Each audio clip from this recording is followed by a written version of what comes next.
আমার প্রশ্ন, যখন আমরা পাকিস্তানি আমলে ছিলাম তখন কতজন পাকিস্তানি এই দেশে চাকরি করত?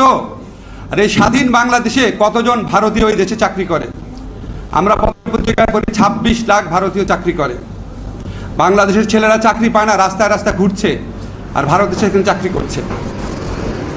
স্বাধীনতা যুদ্ধের আগে পাকিস্তানিরা যেই পরিমাণ বাংলাদেশিকে হত্যা করেছিল বিভিন্ন রাজনৈতিক আন্দোলনের কারণে, কোনো রকম উস্কানি রাজনৈতিক আন্দোলন ছাড়াই বাংলাদেশ ভারত বর্ডারে তার কমপক্ষে 10 থেকে 50 গুণ বেশি মানুষ খুন করেছে।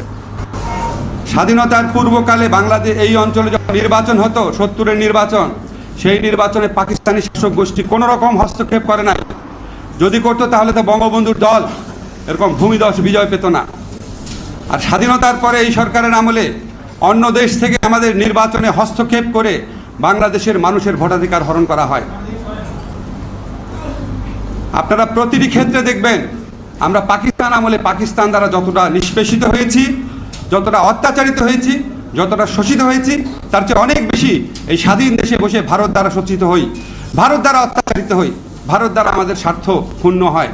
আজকে অত্যন্ত যৌক্তিক কারণে আমরা 1971 সনে পাকিস্তানের বিরুদ্ধে স্বাধীনতার ডাক দিয়েছিলাম বঙ্গবন্ধুর নেতৃত্বে, এবং অত্যন্ত যৌক্তিক কারণে আজকে ভারতের বিরুদ্ধে আমাদের স্বাধীনতার ডাক দিতে হবে, ভারতের বিরুদ্ধে আমাদের সার্বভৌমত্বের ডাক দিতে হবে। এটা শুধুমাত্র নদীর দখলদারিত্ব না, সমস্ত কিছুর ক্ষেত্রে ভারত যেভাবে আমাদের উপর একটা সাম্রাজ্যবাদী একটা আগ্রাসনের থাবা বিস্তার করে আছে তাদের এই তাবেদার সরকারের মাধ্যমে, সেটার বিরুদ্ধে আমাদের সবাইকে সোচ্চার হতে হবে। আজকে প্রসঙ্গক্রমে বলি, আপনারা দেখবেন কিছু হলেই আমার খুব এটা ফানি লাগে, কিছু হলেই সরকারের পক্ষ থেকে জিয়াউর রহমান দায়ী, সমস্ত কিছুর জন্য জিয়াউর রহমান দায়ী। তখন আমার কাছে মনে হয় জিয়াউর রহমান আসলে তাদের কাছে একটা আয়নার মতো, যে আয়নার দিকে তাকালে তারা দেখতে পারে তারা আসলে কত ছোট, কত কুৎসিত, দেশের স্বার্থ রক্ষায় কত ব্যর্থ। এটা হচ্ছে জাস্ট ফারাক্কা ব্যারেজ উদাহরণ থেকে বললাম, এরকম আরও বহু উদাহরণ আছে, এটা আলোচনার মূল বিষয় না এখন। তাই আমার শুধু একটা জিনিস মনে হয়, আমাদের রাজনৈতিক নেতৃত্বের মধ্যে আমরা যখন বিভিন্ন কারণে হতাশ হয়ে যাই, আমরা যখন বিভিন্ন কারণে হতোদ্যম হয়ে যাই, তখন এই ফারাক্কা মার্চের মতো ঘটনা দেখিয়ে দেয় যে আমাদের হতাশ হওয়ার কিছু নাই। আমরা যদি ঐক্যবদ্ধ হতে পারি, আমরা যদি দৃঢ় প্রতিজ্ঞ হতে পারি, আমরা যদি নিজের দেশপ্রেমের প্রশ্নে যদি সোচ্চার হতে পারি, আমরা ফারাক্কা মার্চের মতো বহু ঘটনা বাংলাদেশের জীবন ঘটাতে পারবো। সেই দিনের অপেক্ষা আমরা থাকবো। আমরা আশা করব মাওলানা ভাসানী যেই স্বাধীন সার্বভৌম বাংলাদেশের স্বপ্ন দেখতেন, সেই স্বাধীন সার্বভৌম বাংলাদেশ অবশ্যই আমরা একদিন ফিরে পাবো। ফারাক্কা ব্যারেজকে বলা হয় বাংলাদেশের জন্য একটা মরণবাদ। এরকম মরণবাদ একের পর এক তারা আরও প্রায় প্রতিটি নদীতে তৈরি করেছে, এবং মরণবাদ শুধু না, বাংলাদেশের জন্য মরণ ফাঁদও তৈরি করেছে ভারত। আপনারা জানেন, জাস্ট কয়েকদিন আগে দেখলাম, আগে তারা সীমান্তে তারা নাকি চোরাচালানকারী তাদেরকে মারত, এখন বাংলাদেশের সীমান্তে ঢুকে ভারতীয় বাহিনী বাংলাদেশের মানুষকে হত্যা করছে, নারীদের হত্যা করছে, শিশুদের হত্যা করছে।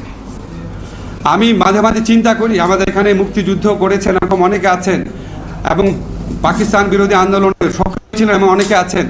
আমার কালকে একটা জিনিস মনে হচ্ছিল যে স্বাধীনতা যুদ্ধের আগে পাকিস্তানি বাহিনী, পাকিস্তান রেজিম কতজন বাঙালিকে হত্যা করেছিল, আর শুধু গত 10 বছরে বা গত 15 বছরে ভারতীয় বাহিনী কতজন বাংলাদেশিকে হত্যা করেছে।